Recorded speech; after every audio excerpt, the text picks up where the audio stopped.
Bonjour, merci de vous joindre à nous pour ces nouveaux numéros de votre émission Sur la chaise. Une émission qui passe aussi en direct sur la chaîne de télévision locale Youbi TV Sionville de Goma. Nous parlons de cette demande des opposants congolais par rapport au processus électoral. La chef de la mission onusienne en République démocratique du Congo, Bintou Keïta, a répondu à la demande conjointe faite par les opposants Matata Ponyo et Moïse Katumbi de mettre en place un dispositif sécuritaire approprié pour les candidats déclarés à la présidentielle de décembre 2023. Pour Bintou Keïta, la sécurité des Congolais revient aux autorités de ces pays. Pour en parler aujourd'hui des incertitudes qui planent autour du processus électoral en République démocratique du Congo, j'ai l'honneur de recevoir sur la chaise Jenny Toali. Je rappelle qu'il est aussi chroniqueur politique à Michapi Voice TV. Jenny Toali, bonjour et bienvenue sur la chaise. Bonjour Philippe, bonjour à tous ceux qui nous suivent à pareil instant. C'est un plaisir de me retrouver avec vous sur la chaise. Vous suivez toujours l'actualité. Aujourd'hui, il y a des opposants qui demandent la sécurité auprès de la MONUSCO pour tous les candidats déclarés à la présidentielle. Comment avez-vous analysé cette demande des opposants? Est-ce qu'ils sont en danger pour vous? Bon, ça tient compte du contexte actuel sur le plan politique. Ça ne rassure pas justement. Et les opposants vouloir être sécurisés par la mission onusienne, en tout cas, ça semble comme, on peut considérer ça comme étant une force en présence ici en République démocratique du Congo, mais qui s'inscrit dans une certaine neutralité. Alors, quand les opposants veulent à ce que la MONUSCO puisse les appuyer en les sécurisant pendant cette période, c'est en quelque sorte une crise de confiance qui est en train de se faire sentir au niveau de la classe politique en République démocratique du Congo. Quand vous voyez Moïse Katumbi, parce qu'avec lui, d'abord, et à un certain moment, il faisait recours aux mercenaires pour assurer sa sécurité et ça lui a coûté beaucoup de difficultés. Alors peut-être il ne veut plus tomber dans ces pièges-là parce que c'est un piège. On vous met dans une situation où vous serez dans l'obligation de chercher des moyens pour votre propre sécurité. Alors Moïse Katumbi ne veut plus subir les sorts qui lui a même empêché, parce que ça faisait partie des griefs lui reprochés par les pouvoirs,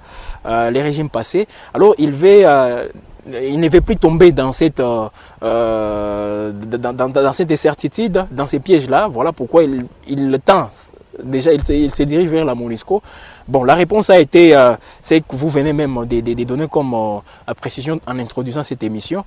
Il y a Matata Ponyo. Lui, d'abord, c'est un sénateur. Alors, il y a une certaine sécurité, lui, qui lui est aussi assuré, lui, comme sénateur. Mais ça ne suffit pas. On a Deli Sesanga, Martin Fayulu. Alors, en quoi il voit cette menace, peut-être par rapport à ce que Deli Sesanga a subi, par exemple. Voilà, ce Deli Sesanga qui a vu une projectile sur sa tête. Oui. Peut-être c'est ça la crainte qui commence avec les opposants. Les opposants doivent avoir cette crainte, c'est tout à fait normal.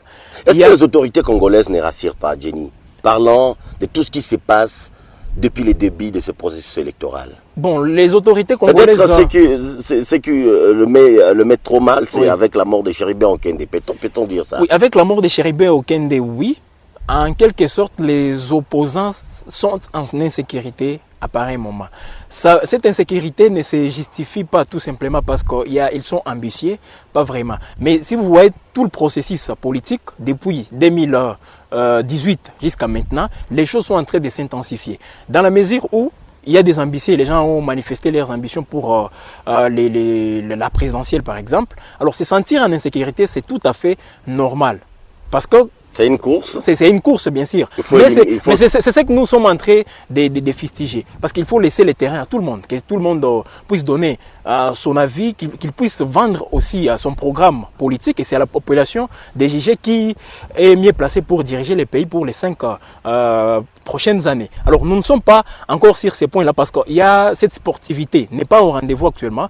Le président de la République, lui, peut ou ne pas être concerné parce qu'il y a plusieurs dossiers. Et quand vous l'interrogez, il vous dit « Non, je ne savais pas, je n'étais pas informé. » Ça peut arriver. Alors, il y a des services qui sont en train de travailler pour assurer, disons, pour mettre les opposants dans une certaine inquiétude ou les mettre en tout cas dans un climat qui ne rassure pas. Enfin, peut-être ceux qui ne seront pas à la hauteur, ou disons qui ne vont pas se sentir prêts, ou soit avoir ce courage-là de poursuivre le combat jusqu'au bout, ils vont carrément se retirer, et ça sera un boulevard qui va se présenter pour le pouvoir actuel. Certainement, par la sécurité, il y a aussi ces processus qui ne rassurent pas certaines formations politiques. Oui. Là, nous allons d'abord parler de Martin Fayulu, un homme qui change. Je ne veux pas dire que je boycotte, j'ai dit qu'il faut des élections crédibles, inclusives, transparentes. Comment vous trouvez la position de Martin Fayulu? En tout cas, moi, ce que je pense pour Martin Fayulu, je suis d'accord avec lui quand il dit je ne boycotte pas les processus. Je suis dans les processus, mais j'évoque certains préalables. Alors, en voyant ces préalables, c'est tout à fait normal. Parce que c'est différent. C'est ce que je suis en train d'avoir même comme analyse. Si vous voyez les processus de 2006, 2018, 2011 d'abord, et puis 2018, il y a eu toujours des partis qui se sont qui avaient boycotté le processus. 2006, c'était l'IDPS, 2011, les MLC. Alors, 2018, il y avait aussi certains partis qui ne se sentaient pas à même de compétir dans ce processus. Alors, aujourd'hui, Martin Fayulu venir avec quelques préalables, d'une part, il a raison. Et d'une part, il exagère. Parce que Martin Fayulu n'est pas prêt. Oui. Côté financier, par exemple. Je dois le dire tout haut, c'est pas aussi facile. Avec la loi électorale, nous étions avec vous quand on suivait de près les différentes innovations qu'on peut retrouver dans ce processus. Les 9 innovations, en quelque sorte, c'est pas n'importe quel parti ou regroupement qui sera en mesure d'aligner les candidats. Parce que d'abord, pour la recevabilité d'ici là, on saura les partis politiques qui ne seront même pas engagés pour votre campagne. Pour les députés, il faut avoir 300. Aligné, c'est 60%. 60%. Oui, si vous voyez 500, 500. c'est déjà 60%. C'est pas tous les partis politiques qui seront en mesure de le faire. Aligné, c'est pas seulement aligné. Il faut payer la caution. Tout ça. Alors, Martin Fayulu, il n'est pas prêt à ce niveau-là. Ça peut être aussi une raison. Mais c'est quand même, il est à la tête d'un parti politique, les idées, qui a fait quand même un nom au niveau de l'opposition dans ces pays. Alors, il peut avoir des partenaires pour arriver à ça, mais c'est pas aussi facile. Surtout, il y a une autre incertitude au niveau de l'opposition. Tous sont en train de s'aligner pour battre campagne, pour s'engager dans la course au niveau de la législative, au niveau de la présidentielle, mais ils savent que les cartes ne rassurent pas pour qu'ils puissent gagner ces élections. Félix Tshisekedi en pole position. Et donc pas lâcher. Voilà, mais en quelque sorte, Félix Tshisekedi en pole position, oui, il est mieux placé pour briguer un deuxième mandat. Mais moi, je pense que ça ne sera pas dans les normes. Ça, je dois le dire. Parce qu'en voyant de près tout ce qui se passe, ça ne sera pas et donc, dans les normes. Pour vous, il est prêt à briguer un deuxième mandat. Il est prêt. Mais son bilan ne rassure pas pour qu'il passe dans des normes. De 2019. D'une fois un forcing. Voilà, de 2019 jusqu'aujourd'hui en 2023, Félix Tshisekedi a fait ce qu'il a pu faire. Mais pour convaincre la population, en fait de lui donner un autre mandat, il ne le mérite pas par rapport à son bilan actuel. Alors, qu'est-ce qu'il peut faire? Parce qu'il y a aussi une phrase qui est toujours prononcée ici en Afrique. On n'organise pas les élections pour les perdre. Alors, il a aussi cette idée-là. Voilà pourquoi il y a des choses qui sont en train d'être menées. Si vous voyez la CENI, les processus d'enrôlement d'abord, comment il a été organisé. En tout cas, au lieu d'avancer, nous sommes en train de reculer. Les meilleures élections, ou disons les meilleurs processus électoraux dans ces pays, moi je considère que c'est celui de 2006. De 2006, au lieu de faire mieux en 2011, on a organisé des élections aussi qui n'ont pas rassuré tout le monde. Bon, c'est vrai, tout le monde ne peut pas être rassuré, mais quand même il faut faire un geste pour qu'on puisse sentir quand même qu'il y a un niveau avancé des choses. 2018, c'est le pire de 2011. Et aujourd'hui, moi je crois, en 2023, on aura les élections les plus médiocres de l'histoire de ces pays. Parce que, vous voyez, avec certaines zones presque qui ne vont pas participer à ces élections. Peut-être en 2018, il y avait aussi certaines zones, ce qui ne dit pas que nous pouvons faire... C'est pour le pouvoir actuel. Ce n'est pas une jurisprudence. Moi, je suis de ceux-là qui pensent, qui estiment qu'on doit privilégier certains aspects. On ne peut pas aujourd'hui se lancer dans un processus électoral au moment où il y a là où ça ne marchait pas toujours. Au pays, il y a le territoire des Rutshuru, Nyiragongo et le territoire des Massissi. Le phénomène EDF au niveau du Grand Nord continue toujours de faire parler de lui. Au niveau de la partie occidentale du pays, il y a des choses qui ne rassurent pas. Aujourd'hui, Kinshasa se sent aussi en insécurité parce qu'à la porte d'entrée de la capitale, il y a des couches d'insécurité qui sont toujours signalées. Alors, on devrait privilégier la question sécuritaire, c'est rassurer que tout marche et puis se lancer dans le processus électoral. Ça ne va pas blesser, ou disons ça ne va pas, il y a le gouverneur, l'ancien gouverneur du Nord qui le disait, le ciel ne va pas tomber sur la République démocratique du Congo si on se concentre d'abord sur certains aspects. Les élections sont coûteuses. Imaginez les forces armées de la République démocratique du Congo. Il y a un budget qui doit être alloué aux forces armées, aux élections, tout ça, moi je pense que ça, c'est quelque chose, ce sont des choses qui nous sont en train de nous embrayer. J'étais en train de dire, par rapport au processus électoral, il y a un forcing qui est en train de se faire sentir. Avec la CENI actuelle, il y a des choses on passe presque le fichier n'est pas toujours audité, vous le savez. Il n'y a pas un audit indépendant. Mais vous avez suivi aussi la réponse de Kadima, oui. Qui lui pense que avec les 920 partis politiques République démocratique du Congo, oui. si Fayoulou et le FCC de Kabila ne participaient pas, vraiment, ça ne va rien faire en termes d'inclusivité. Le problème, ce n'est pas la participation de tel ou tel autre. Ce n'est pas ça le problème. Même ceux-là qui vont participer. Quelles sont les garanties? Il faut voir aussi les poids. Oui, les poids. Et quelles sont les garanties pour dire les élections seront bien organisées? La crédibilité, la transparence. On parlait de Fayoulou Djening Toali. Revenons sur le cas FCC. Oui.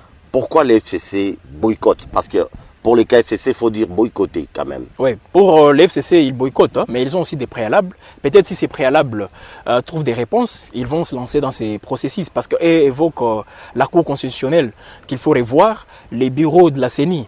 On a Didi Manara, mais ils disent Didi Manara n'a pas été mandaté par les FCC.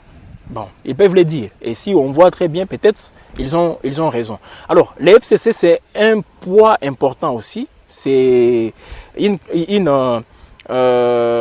partie très importante dans les processus électoraux. Ça pèse au niveau national. Mais y aller sans les FCC, ça ne dérange pas. Mais on peut y aller ensemble, avec d'autres formations politiques. Mais tant qu'il n'y a pas de garantie, il faut craindre déjà la suite qui ne rassure pas. Donc là, je me lance déjà dans la période post-électorale qui sera aussi très très tendue et c'est ce qu'il faut toujours éviter. En 2006, vous-même vous savez, ça a coûté à la République démocratique du Congo. 2011, où un parti politique, jusqu'en 2018, nous parlait toujours de l'impérium. L'IDPS revendiquait toujours cet impérium. Alors, est-ce qu'on doit encore vivre les 5 prochaines années dans ces réclamations-là, dans ces revendications-là, au moment où on a tout le temps pour rassurer quand même que le processus va bien se passer. Mais le forcing avec lequel les choses sont en train d'être faites, en tout cas, Philippe, je vous assure, nous sommes en train de vivre un processus qui ne sera pas... Donc les pires, par rapport à tout le processus qu'on a connu, les 3 précédents avaient aussi des couacs, mais au lieu de corriger, d'utiliser cette expérience électorale qu'on a, nous sommes en train de faire des choses Jenny, comme vous voyez. À ce stade, qui doit revenir sur terre pour, n'est-ce pas, rassurer, que ce soit du côté opposition, que ce soit du côté du pouvoir ou bien la CENI, qui doit redescendre sur terre, n'est-ce pas, pour un peu apaiser la situation, afin que ce soit un processus électoral apaisé, qu'on ait des dirigeants dignes, sortis des urnes. C'est le camp qui est en train de soutenir la CENI. Tout ce que la CENI est en train de faire, il y a un camp qui soutient.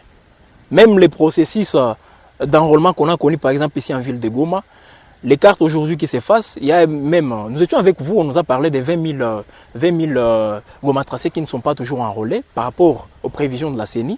Alors, il y a un camp, malgré tous ces dérapages, il y a un camp qui soutient le travail fait par la CENI. Alors, c'est ce camp-là qui doit revenir à la raison. En évoquant aussi quand même quelques couacs en disant la CENI, il faut améliorer ici, ici, ici. Alors si vous voyez, il y a l'opposition qui revendique, qui donne des préalables. Mais de l'autre côté, il y a aussi, tout est rose. Hein? Oui, de l'autre côté, tout est rose. Mais si eux aussi essaient un peu de voir les choses comme tout le monde quand même. Parce qu'il y a même des citoyens lambda qui, si vous les posez de questions, ils vont vous dire, il y a ça, ça ne marche pas. Alors si le pouvoir actuel vient par exemple auprès de la CENI, en montrant des couacs, nous voulons un processus qui doit rassurer tout le monde. Faites ça, faites ça. Peut-être à ce point-là, oui, réfléchir. Ce ne sont pas des injonctions, je précise bien. Mais la CENI va se retrouver dans une situation où il y a un cas, là on voit l'opposition, qui donne des préalables, et le pouvoir donne aussi des préalables. Et là, la CENI sera dans l'obligation de se plier à ça. Et une fois on arrive à ça, je pense que ça peut un tout petit peu créer une autre confiance. La confiance ne sera pas totale, ça il faut aussi le préciser. Il y aura toujours un climat de méfiance, mais qu'on ne puisse pas avoir un degré plus élevé par rapport aux processus qui ont précédé. Donc on puisse un tout petit peu revoir les choses dans ce sens-là. Et moi je crois que ça va rassurer tout le monde et nous pouvons peut-être vivre les meilleurs processus électoraux. Et parce qu'on parle du processus électoral, on revient ici à Goma pour parler de cet engouement de la jeunesse, un sang nouveau pour, n'est-ce pas, là où on dit on vient remplacer ceux qui ont échoué. Jenny Twali, comment vous analysez, on voit les sangs nouveaux des jeunes? Les sangs nouveaux des jeunes, je peux dire, et je ne cesse quand je rencontre certains jeunes, je les dis toujours, c'est vrai, vous avez longtemps œuvré dans la lutte citoyenne, vous avez fait un travail de titan, mais embrasser la politique, la classe politique, s'est lancée dans la politique aujourd'hui, c'est bien beau aussi, c'est pas interdit. Mais il faut voir comment on se lance dans cette politique. Une politique, parce que moi j'ai toujours considéré comme la politique la plus mauvaise sur la planète Terre, c'est cette politique que nous sommes en train de vivre en RDC. Tantôt on vous dit que nous sommes dans une démocratie, il y a une dose de dictature qui s'installe là-bas, donc nous sommes dans une incertitude, et quand il y a une incertitude dans la classe politique, dans le système d'organiser la politique au pays, ça peut laisser déjà des doutes, ça et là. Alors les jeunes qui se lancent, est-ce qu'ils ont les moyens? Quand je dis les moyens, ce ne sont pas seulement les moyens financiers. Est-ce qu'ils ont réuni toutes les capacités pour se lancer dans cette classe politique et changer tout? Soit c'est un changement radical qui s'impose, ou soit c'est un processus. Si c'est un processus, là je suis d'accord avec eux. Et même si c'est un processus, c'est là où les bas blessent.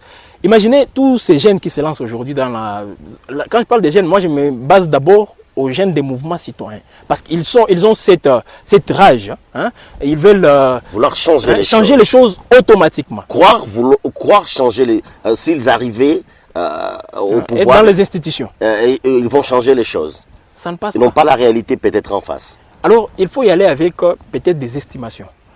Vous pouvez dire, nous voulons changer. Sur 500 députés, là, nous prenons l'institution Parlement, où on a 109 sénateurs, plus les sénateurs à vie.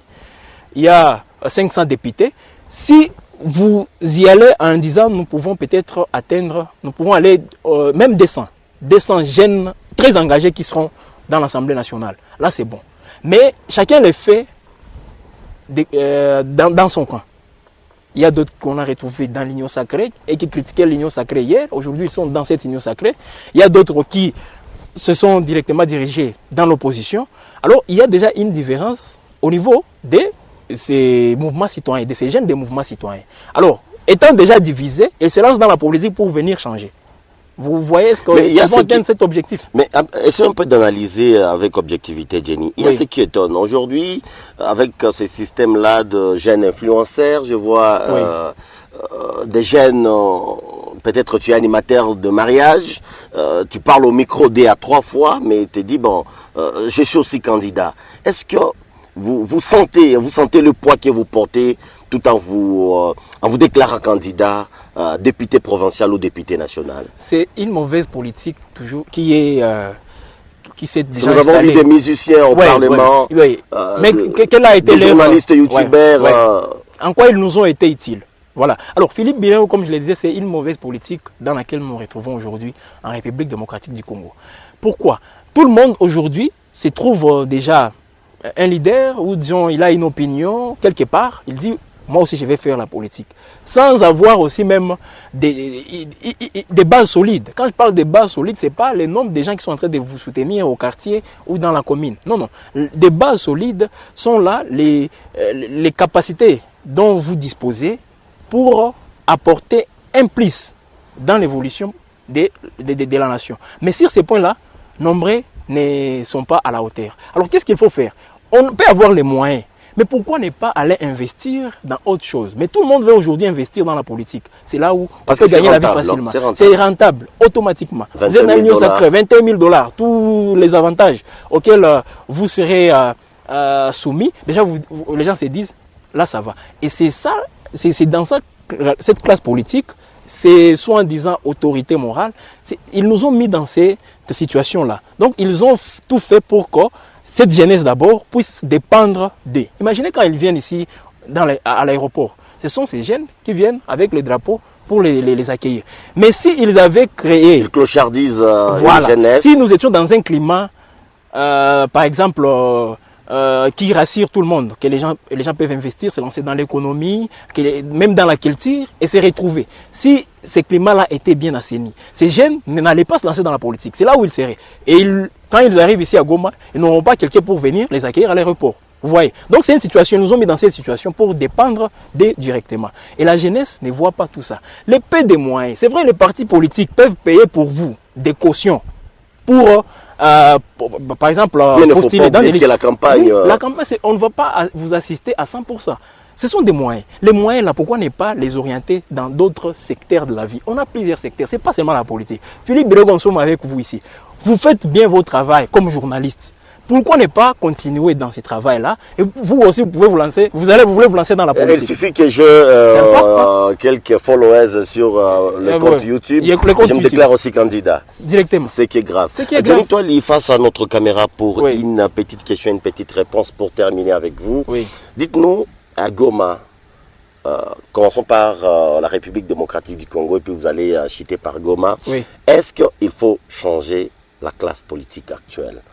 Là, je parle au niveau central et je parle au niveau provincial. Ceux qui nous représentent au niveau national, nos députés, est-ce qu'il faut les changer? Les changements de la classe politique s'imposent.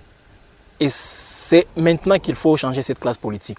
Quand je parle du changement de la classe politique, ça ne veut pas dire tout simplement que ce sont des jeunes qui viennent des mouvements citoyens qui vont se retrouver aux affaires. Ce n'est pas ce que je suis en train de dire.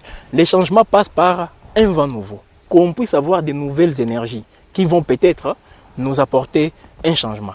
Alors, si cela est fait, moi je crois que ça va aussi rassurer parce qu'il y a des noms depuis l'indépendance, et les mêmes noms qui reviennent. Les mêmes noms, et aujourd'hui, regardez là où se trouvent les pays. Donc, si une fois nous changeons la classe politique, ça peut rassurer un tout petit peu. Mais il y a aussi, il ne faut pas oublier que les changements, c'est aussi progressif. Ça s'impose bien sûr, mais il faut y aller petit à petit. Parce qu'il y a des jeunes, des vieux qui sont là, et on peut profiter aussi de leur expérience. Hein, pas tous quand même. Hein. Il y a des Donc il ne faut pas tout balayer. Il ne faut pas tout balayer. C'est pas un changement, comment dire, il y a un mot qu'il faut peut-être employer à ce niveau-là. Changement radical. Donc on n'a plus besoin d'une personne qui était en politique.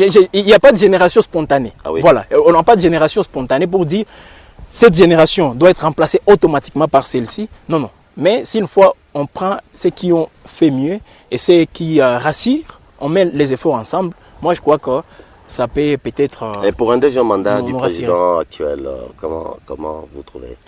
Le mandat du chef de l'État actuel, ce que je retiens de lui, c'est la volonté. Si vous pouvez le décrire en 3 mots, Jenny Toali, le mandat actuel du chef de l'État. Le mandat du chef de l'État actuel, par rapport aux espoirs, il y avait plein d'espoirs, mais il n'a pas rassuré durant son mandat. Et son entourage aussi, lui-même, n'a cessé de le décrier. Il parlait de la justice, il a décrié la justice de notre pays. Il parlait, regardez là où se trouve notre économie, la sécurité au pays.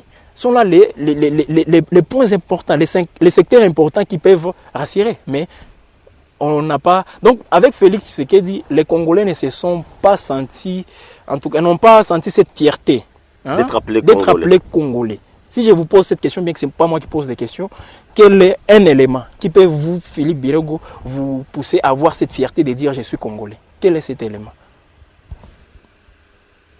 Bon, ça laisse poser beaucoup de Merci, questions. Jenny Toali. Donc, le chef de l'État, avec son mandat, pour son premier mandat, il n'a pas été à la hauteur, bien qu'il y ait la volonté. Il y a eu beaucoup de couacs.